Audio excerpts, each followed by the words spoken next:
I'm going to say something that may get me in trouble. It's very politically incorrect. And like most things that are politically incorrect, they're very hilarious. And if you think about them, they may even be true. So before I say the thing, I will set the stage. Did you notice that when the government wants less of something, they end up taxing it? And when they want more of something, they either do tax cuts or they flat out give out welfare. So in Nordic countries where the government wants to protect the public healthcare system, and as such it wants less obese people, it's going to put a tax on sugar. It's going to put a tax on alcohol. It's going to put a tax on tobacco.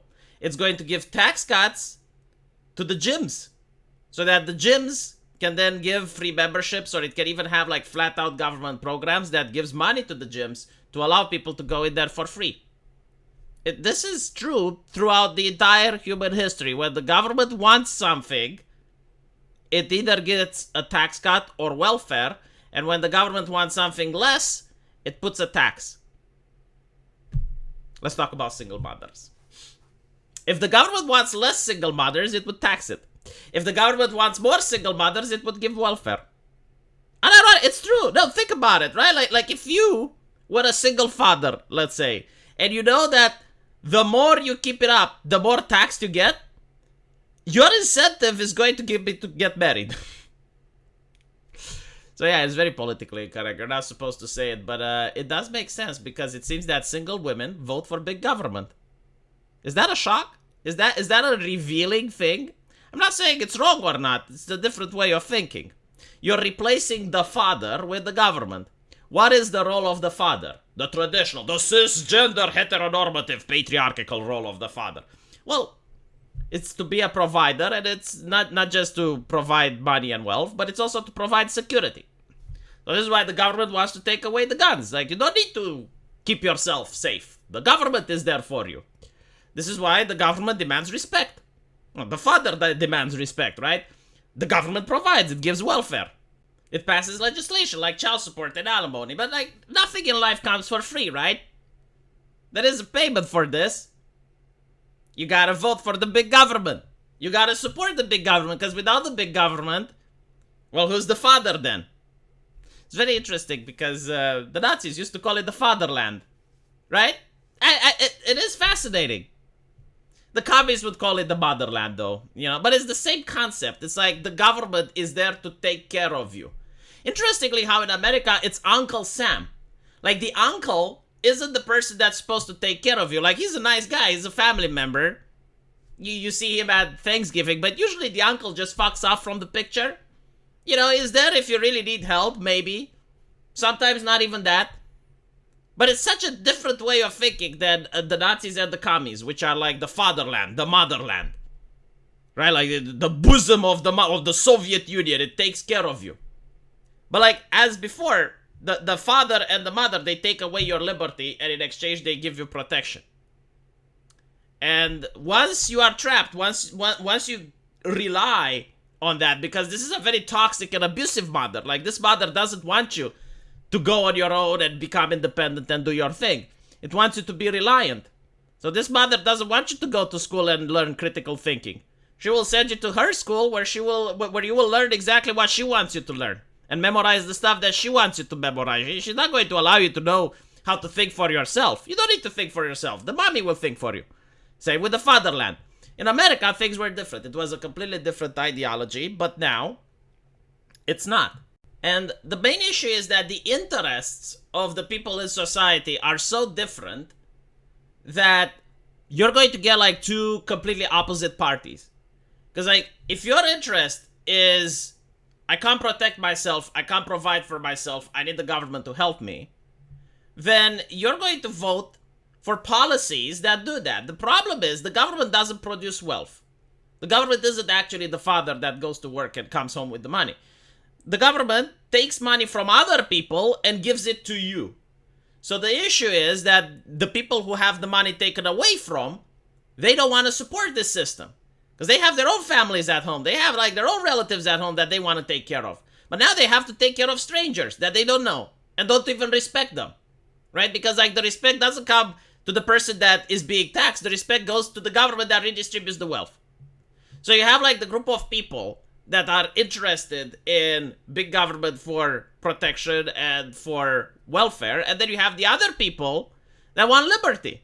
Like they have families at home, they want to go to work, keep most of the money that they make, so they can redistribute in their communities with their families, their friends, and the government is taking away. So they're going to support a completely different party, and it's very difficult to have conversations on policy now when both people looking at a map can't even decide where north is. Like, because they can't even decide, like, what is the common good of society. Like, some people want to be left alone, and other people want the ones that desire to be left alone to take care of them. So this is like the fundamental disagreement. I think like this is the biggest cultural gap. And it's not shocking when you see that single women vote Democrat. Apparently like this article is like big reveal. It's not shocking at all. And you notice like the policies that have been pushed in the United States. Like for example, feminism, right? The idea that if a woman chooses to stay home, so we're not talking about force, but like choice. If she chooses to stay home and cook for her husband, that's evil. That's patriarchal. Like she has internalized misogyny. The actress from Big Bang Theory, which makes $1 million per episode, actually went on an interview and said that she likes to cook for her boyfriend, much to the dismay of Twitter. Like they were horrified. You're not allowed to do that. You're supposed to go work at McDonald's. That is progressive, you know? When your boss tells you that your 10-minute break is over and you need to get back to work, that is enlightenment. That's liberating. When you stay home and you play with the kids, that is oppressive, that is patriarchal. This is the message that they have sent. But the worst message that they're sending, and if you look at the Barbie movie, which I think is a great film, is saying that men and women can't work together.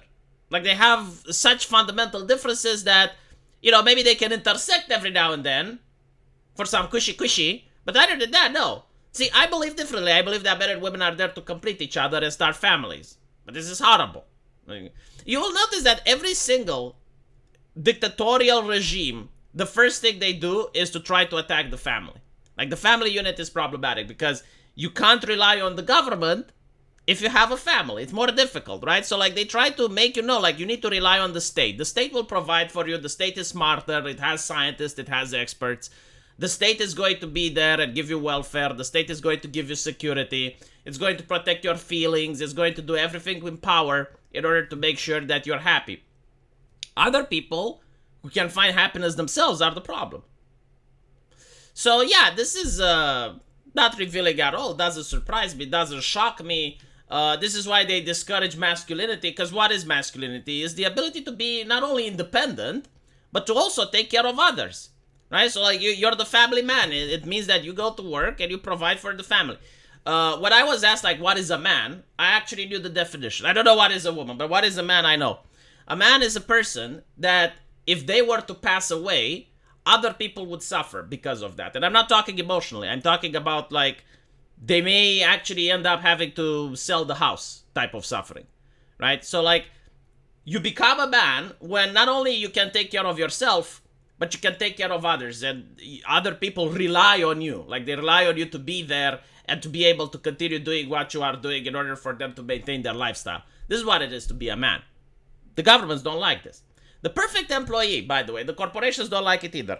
The perfect employee that a company has in 2023, I think is a divorced single man with children.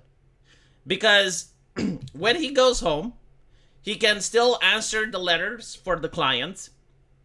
He can still put in extra time for the company. He doesn't have a nagging wife when he goes home and asks him, it's like, why did you spend another 10 hours at work? Like, they hire you to work for 8 hours. You need to go tell your boss that this is not in the contract, right? So, like, they don't like that. They don't like the man having a nagging wife at home. They want the man to work hard because he knows he has children and has to pay the child support. And when he goes home, he needs to still do those emails with the clients, the customers. He needs to still work for the company. A married man is different. A married man, well, he has got other obligations, can't come to work every Saturday. He wants to spend time with his children. Companies don't like that, right? No, the perfect man is the divorced guy with children. Let me know what you guys think, though, and I will see you in the comment section. Take care.